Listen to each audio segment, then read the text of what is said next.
So let's look at you as a consultant or a small business. What does this mean for you? Well, the first thing I would say is if you're doing work for other people, think, what are they bringing to the party? What are you bringing to the party? Is this clearly laid out in the contract? If someone develops something new, who's it going to belong to? And are you going to have rights to use it? For example, if you're developing a new way of doing something for people, or you're some sort of auditor and you're developing programs, you may want to say to them, okay, you can have the rights to use it for your business, but I keep the rights to use it with others or for non-competing businesses.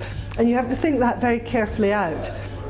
I have a client who came to me too late, and he had accidentally signed away his invention to one of his clients. And it's a real shame because it could have been a very valuable and powerful tool to grow his business. And he said to me what a lot of consultants said, I didn't really understand the contract, so I just signed it.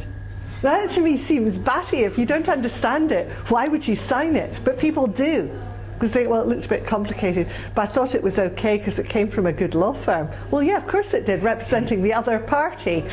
You know, think it through, boys. So that's really important to bear in mind. If you don't understand something, don't sign it, query it.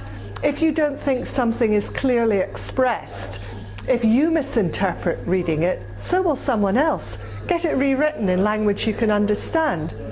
You know, that you're entitled to that. You're entitled to have contracts that you can understand.